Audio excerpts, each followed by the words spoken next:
अस्सलामु अलैकुम वरहमतुल्लाहि वबरकातुहू। सवाल ये है कि सफ़र में शादी रखना, शादी करना ये जायज़ है। इसी तरह चढ़ते चाँद में तो लोग अमूमन शादियाँ करते हैं, लेकिन उतरते चाँद में यानी 14 तारीख़ के बाद जो है वो शादी नहीं करते, तो क्या उसमें शादी रखना ये जायज़ है या नहीं है?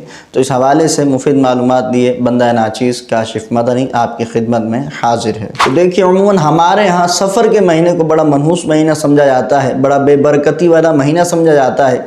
और अगर कोई इसके अंदर शादी रख भी ले तो उसे यही कहा जाता है कि यार सफ़र में शादी क्यों रखी, ये तो बेबरकती वाला महीना है।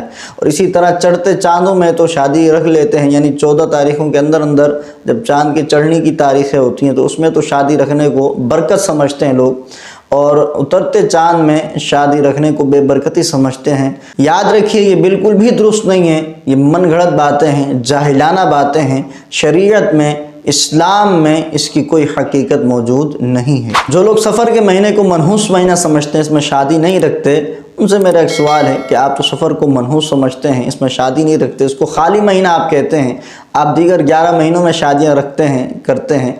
तो अब जो मौजूदा सूरत हाल के अंदर, इस दौर के अंदर जो तलाक़ें कसरत से वाक़ हो रही हैं, तो ये उन 11 महीनों में की गई शादियाँ हैं। इसी तरह जो घरों के अंदर झगड़ा फसाद है, मियाँ बीवी के आपस की नाचाकियाँ हैं, आपने सफ़र में तो शादी नहीं की, आपने तो किसी और महीने में की है, तो फिर ये क्यों है? तो वो कौन सी बेबरकती है कि जिसका आप तसव्वुर कर रहे हैं कि वो सफ़र में अगर शादी करेंगे तो वो बेबरकती आ जाएगी? ऐसा कुछ भी नहीं है। सफ़र के अंदर शादी रखना करना बिल्कुल जायज़ है, बिल्कुल दुरुस्त है, इसमें कोई हर्ज नहीं है। इसी तरह चढ़ते चाँद में शादी रखना और उतरते चाँद में शादी रखना बिल्कुल बराबर है, इसमें भी कोई हर्ज नहीं है, बिल्कुल आप रख सकते हैं, कोई नहुसत वाली बात नहीं है। ये जाहिलाना बात है जो लोगों में मशहूर है कि उतरते चाँद में शादी नहीं रखनी चाहिए, जो है बेबरकती होती है, नहुसत होती है, तो ऐसा बिल्कुल नहीं है। नबी पाक सल्लल्लाहु अलैहि वसल्लम के दौर में भी इस तरह की खुराफात मौजूद थी। कुफ़ार और मुशरिकीन सफ़र के महीने को मनहूस समझते थे। रसूलुल्लाह अलैहि सल्लम ने क्या फरमाया, जिसे पाक का मफ़हूम है कि ला उद्वा वला तैरा वला हामा वला सफ़र, कि ना उद्वा है, ना तैरा है, ना हामा है और ना सफ़र है। तो हुजूर ने फरमाया कि उद्वा कोई शय नहीं है, यानी एक से दूसरे को बीमारी लग जाना, ये इस्लाम में नहीं है। एक से दूसरे को बीमारी नहीं लगती। आप ये कहते हैं कि मुझे फ़लाँ बंदे से लगी है, वो कहता है कि मुझे दूसरे बंदे से लगी है, तो ये बताइए कि जिसको सबसे पहले ये बीमारी लगी उसको किससे लगी? उसे भी तो किसी और से लगनी चाहिए थी, लेकिन ऐसा नहीं होता। बीमारी आनी होती है तो बीमारी आ जाती है, किसी से लगती नहीं है। बीमारी आना या सेहत आना ये अल्लाह की तरफ से है, किसी से किसी को बीमारी नहीं लगती।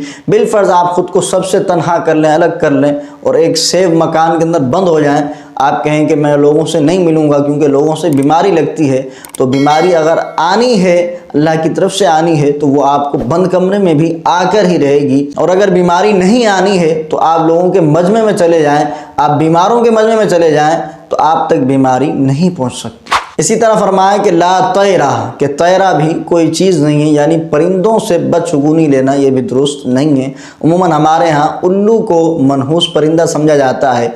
ये उल्लू जिस घर पर बैठ जाए तो लोग समझते हैं कि अब तबाही शुरू हो चुकी है। ऐसा बिल्कुल नहीं है। तबाही आनी है, बर्बादी आनी है, मुसीबत आनी है तो अल्लाह की तरफ से आनी है। उल्लू के बैठने या ना बैठने से वो तबाही और बर्बादी नहीं आ सकती। इसी तरह फरमाया वला हामा, कि हामा भी कोई चीज़ नहीं है। वहम लोग करते हैं, तरह तरह की बदशगुनियाँ वहमी तौर पर पाई जाती हैं। मिसाल के तौर पे, जब से मैंने ये अंगूठी पहनी है तो तब से जो है वो मेरी बर्बादी शुरू हो गई है। जब से ये बहू घर के अंदर आई है तब से जो है घर बर्बाद होना शुरू हो गया है। जब से ये घर ख़रीदा है, ये चीज़ ख़रीदी है, कोई चीज़ ख़रीदी है, तब से जो है मेरी बर्बादी शुरू हो गई है। ऐसा बिल्कुल नहीं है। किसी चीज़ के ख़रीदने या बेचने से तबाही और बर्बादी नहीं आती, मुसीबत नहीं आती। मुसीबत अगर आती है, मुश्किल वक्त आता है, तो सिर्फ़ अल्लाह की तरफ से आता है। किसी चीज़ के ख़रीदने या बेचने से कोई परेशानी, कोई मुश्किल नहीं आती। और आखिर में फरमाया वला सफ़र, कि सफ़र भी कोई शय नहीं है। कि लोग सफ़र को मनहूस समझते हैं, तो सफ़र कोई शय नहीं है, इसमें कोई ऐसी चीज़ नहीं है कि जो मनहूस हो, लिहाजा सफ़र को मनहूस नहीं समझना चाहिए। तो जो लोग सफ़र को मनहूस समझते हैं उन्हें इस हदीस पाक को ज़रूर सुनना चाहिए اور سمجھنا چاہیے۔ لیکن یہاں ایک اہم بات ضرور سماعت فرما لیں کہ سفر کے اندر شادی رکھنا بالکل جائز ہے، اس میں کوئی حرج نہیں ہے، لیکن بہتر یہ ہے کہ آپ کسی اور مہینے میں رکھیں۔ اس کی وجہ یہ ہے کہ اگر آپ سفر میں رکھ دیتے ہیں شادی اور شادی ہو جاتی ہے اور کل کو کوئی اس کے اندر جو ہے بے برکتی والا معاملہ دیکھنے میں آ جاتا ہے، اب جاہل لوگ کیا بولیں گے کہ دیکھا نا ہم نے کہا تھا نا کہ سفر میں نہیں رکھنا، اس نے سفر میں رکھی اس وجہ سے ایسا ہوا ہے۔ اب اس جاہل آدمی کو یہ نہیں پتا کہ رسول اللہ علیہ السلام نے کیا فرمایا ہے۔ وہ شخص اپنی جہالت کی وجہ سے، اپنی نادانی کی وجہ سے گناہگار ہو رہا ہے، حدیث پاک کے خلاف بول رہا ہے، اسے پتہ ہی نہیں ہے۔ تو بالفرض اگر کوئی شخص سفر کے مہینے میں اس وجہ سے شادی نہ رکھے کہ جاہل لوگ گناہ میں مبتلا نہ ہو، تو یہ بالکل درست ہے، ایسا کیا جا سکتا ہے۔ لیکن پھر بھی سفر میں شادی رکھنا، شادی کرنا یہ بالکل جائز ہے، اس میں کوئی شرعی قباحت موجود نہیں ہے۔ امید ہے میری باتیں آپ سمجھ چکے ہوں گے۔ ویڈیو اچھی لگی ہو تو اس کو لائک ضرور کیجیے گا اور اپنے دوستوں کے ساتھ، رشتہ داروں کے ساتھ شیئر ضرور کیجیے گا تاکہ یہ درست بات ان تک بھی پہنچ سکے۔ رب العزت جل وعلا ہم سب کو عمل کی توفیق عطا فرمائے، آمین بجاہ نبی الامین صلی اللہ علیہ وآلہ وسلم۔ السلام علیکم ورحمۃ اللہ وبرکاتہ۔